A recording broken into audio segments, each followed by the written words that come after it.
Well, hey, boys and girls, welcome to another episode of Rimshots with Sean. We're calling it the mayoral segment because we're interviewing people who have thrown their hat in the ring for the next municipal election. I have with me Mr. Nolan Greenough, who, it's funny, I just said to him, I've lived in this area my whole life and I've never been on this street. I won't tell you where he's at, but welcome and thank you for doing this. Oh, thanks for having me, Sean.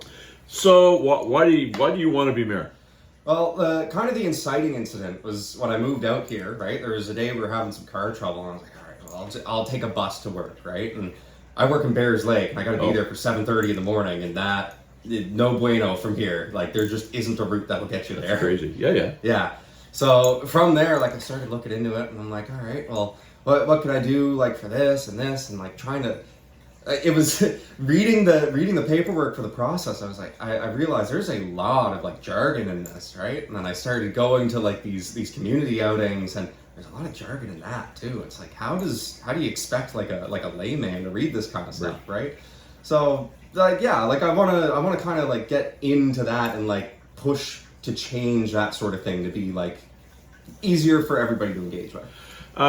So, I mean, you would know because just in our couple minutes of talking here, you strike me as a researcher. You strike me as somebody that does background checks and stuff like that.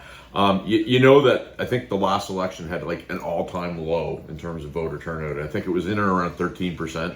I think wasn't it 35? Okay, maybe 35. It's 35. Yeah, and it's all, and I'm glad that you corrected me because. Even 35 is below 50, less than half, yeah. Right? If you're in any sort of education, you don't pass, you're going back. Yeah, that's nothing.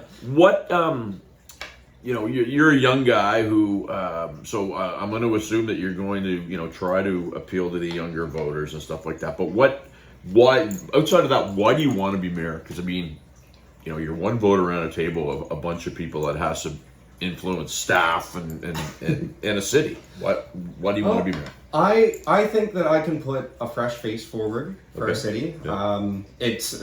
Forgive me for being a little bit up on myself here, but I think I'm a decent conversationalist. I think I'm good at talking to people. Yeah. And I think having somebody that can do that and not come off as like holier than thou or anything, to be the one that goes out and say to other cities, like, hey, we need help. Like, how do we do this? Yeah. Right? Like somewhere that's been dealing with a homelessness crisis for longer than us, for example, right? Right. Yeah. So one of the things that I found fascinating outside, I asked you about what the process was to get involved. So if you were in previous elections, so say I ran for mayor and I won and I was running again and you were going to run against me, any funds that I was able to raise, I could bank them. So I would start at, say if I had $100,000 left over, I'd start at $100,000. You would start at zero. I'm starting at zero. Yeah. Right. Yeah. So what are your thoughts on that? Because that to me, I'm not gonna lie, I thought about at one point maybe doing, but it's like you gotta if you're behind the 8 ball before you even go, what does that look like to you? It's tough. Yeah. It's tough. There's a lot of like reconciling with that, right? Yeah. I know that sometimes I see that, well, I'm calling them the big three, Lovelace, Fillmore, and Mason, all running. And every now and then I'm seeing what they're able to do, and I'm like, man, I've got $50 to work with in my donation bin, right? Yeah. So, well, and that's important that people understand that, though, because at the end of the day, it is a popularity contest. Yeah, right? And absolutely. if you can be more popular than the people that you're running against, you win. Yeah. Municipal politics now, to me, is the purest form of politics in that it's not a party. It's your constituents. You're voting for the individual. Right. Yeah. Love that. I love it too. Yeah. However, I think sometimes too it gets a little cloudy when you have the size of HRM, and we covered it with our last candidate. I mean, it's bigger than the province of PEI. Yeah, I was about to say the same thing. Right? Like, we're huge. Well, and so you would see Bears Lake because you're out there, and you could maybe weigh into that. But I always found it was a little strange that a guy from Dartmouth would be making decisions for people out in Porter's Lake. Yeah, and I actually had somebody after I was on Todd Vino not too long ago. Yeah, Todd's awesome, by the way, very good friend of mine. He's very nice. Yeah. Shortly after that interview, somebody emailed me from Ship Harbor. Oh yes. And they're like, yeah, like you know, everybody's running and they want to do this, this, and this for the city. Like, don't forget about us. Yeah. And I'm gonna be honest, I had never heard of Ship Harbor before. I looked it up. There's, I think, 136 people in that town. Like, it feels strange to have a mayor in Halifax making decisions for them, right? It does, and you know, but I like the fact that you said I'm going to be honest, because I'm not saying politics isn't honest, but sometimes in an effort to, you know, win or get ahead, you might not necessarily, I don't know, I won't say be dishonest. You just might maybe Skirt around the truth. Either that or forget some things that you don't know, right? Yeah. So have you been out knocking on doors and stuff yet? I haven't done door knocking yet. Okay. No. So what's your strategy, or do you want to, you know, you don't want to give away the Colonel's 11 herbs and spices, but what are you doing for that? The biggest thing that I'm doing, that I'm trying to do, is I'm trying to get behind community events. Yep. And I'll give away the biggest tidbit that I've gotten. As people were announcing like that they're not running for council or for mayorship, for example, they were putting out videos on the HRM website saying like what their experience is like, what their day-to-day is like, how they ran. And Mike Savage had mentioned, if you're running for mayor, you're probably not going to knock on enough doors. Like, you need to meet people at things, right? And that's kind of, that's what stuck to me. That's what made sense to me, because it's like, there's no friggin' way I'm going to knock 430,000 doors, right? It's tough. Yeah. It is. Yeah. And I don't think I could personally afford to drive that far, right? Like that, again, the size of PEI. Well, and I mean, I think, you know, the reason why voter turnout maybe is low is because it is impossible to do that. Yeah. And, you know, I mean, politics is so, like, I used to be one of those geeks that used to watch council on Tuesday nights. Oh, yeah. Right? And there were so many in-camera things that they used to do, and I so annoying, right? And I get the principle, yeah, because maybe there's some people's names that are being discussed or whatever, yeah, or medical things, for example. But it just seemed like, we're going to conveniently go into camera where we're going to make decisions that taxpayers are going to have to live with, and that always annoyed me.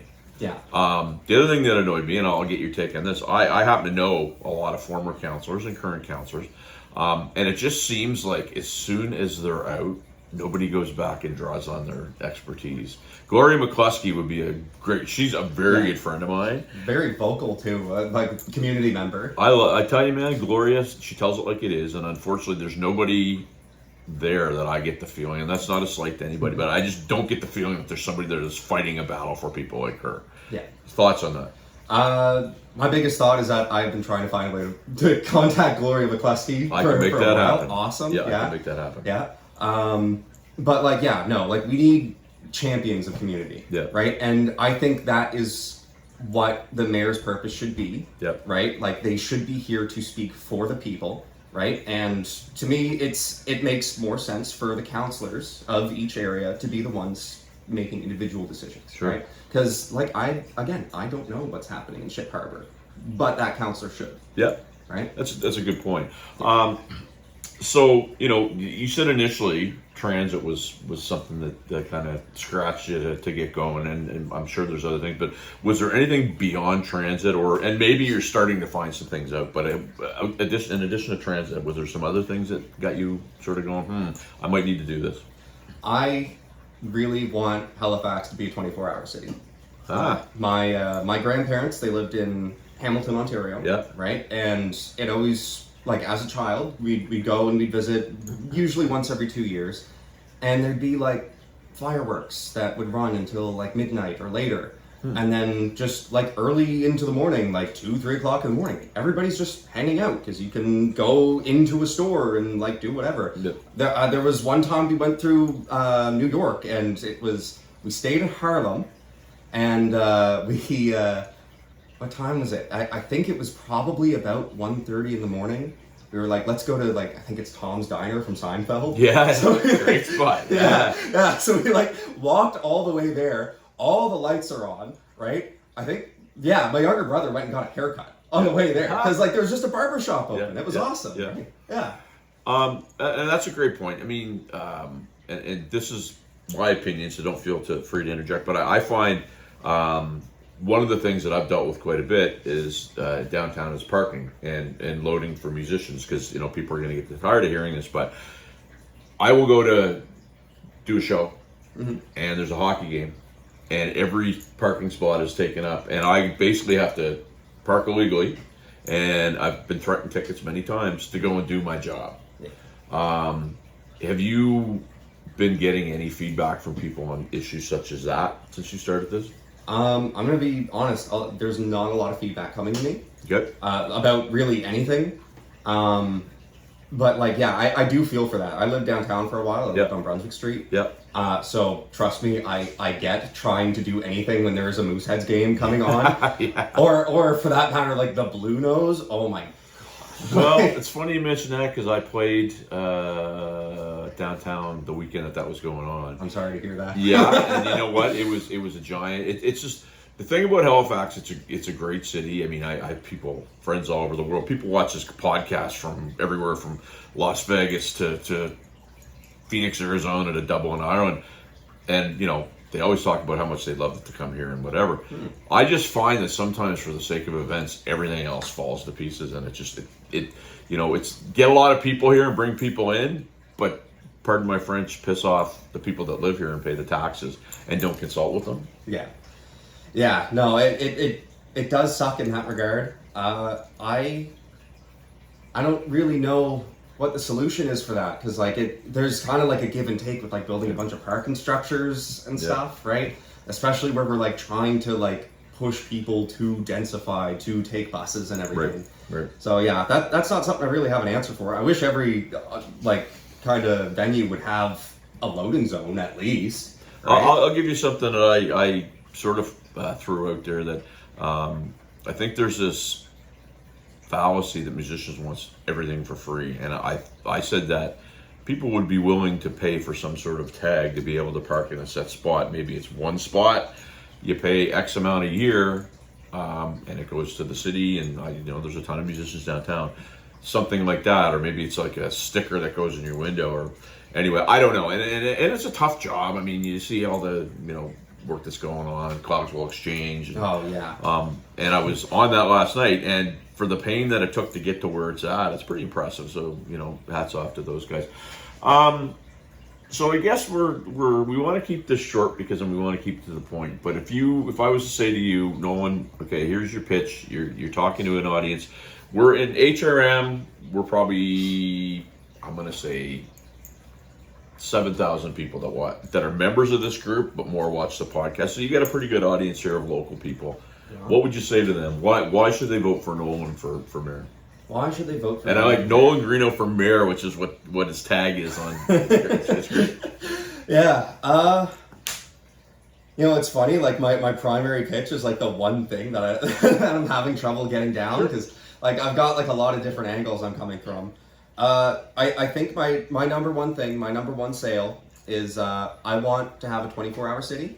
I want for people with a night shift to be able to go grocery shopping, right? I want that to be feasible. I don't want life to be hard for people. I want people to be able to get around as well, which is part of transit. I want to be your voice. Well, and there's no right or wrong answer. It's the reason why you're doing it, right? And I think that's important, because I think people get discouraged with politics because, people lobby and say, we're going to do this, and they get in there, and what happens is I think they don't really know what the job entails, and they're like, I can do this and I can promise that, but then they get in there and figure it. And Halifax is a city of red tape. I've dealt with the city. It's a city of red tape. Yeah, the permitting is awful. A company I used to work for used to put up signs, and it was such a hassle to get permitting for signs. I will tell you this, I worked in the sign business for 10 years. Yeah. So HRM is amalgamated in 96, do the history. So basically they took Sackville and Bedford and Dartmouth and Halifax and Eastern Shore and Tantown. They put them all together. So now we have this, massive chunk of land. To get a sign permit in downtown Dartmouth is a different process than downtown Halifax is a different process inside. So those are not the only things. So it's just astounding to me that it's been municipality for this long. Yeah, we're coming up on 30 years. Almost 30 years and they still have this, and that's a broken thing to me, right? So anyway, that's for another day. I want to thank you for doing this, and I also I will say this, that there's everybody likes to complain. Very few people like to throw their hat in the ring, and I know what that's like, because the complainers still complain, and then but they go, isn't that cute you're doing it? But kudos on you for doing it, man, because not everybody is stepping up to do that. So you want to go and find out, tell my viewers where they can find out where you're at, what you're going to be doing over the next bit. My website is nolangreenough.ca or .com. I have both of them. As well, I have links there to like my Discord, Facebook, Instagram, I think Twitter I've got on there. All of my stuff is on nolangreenough.com. That's it. Yeah, has all my stuff on there. Fantastic. And pleasantly surprised I came into a musician's house here today. So thanks, guys. Can I leave them with one more thing? Absolutely. Election Day is October 19th. Don't forget you can vote online. Good point. And vote. Get out to vote, because he corrected me, which was great, but even still 35% is abysmal. These are decisions that affect your pocketbook, your life, everything. So get out and vote. Thank you, sir. Thank you.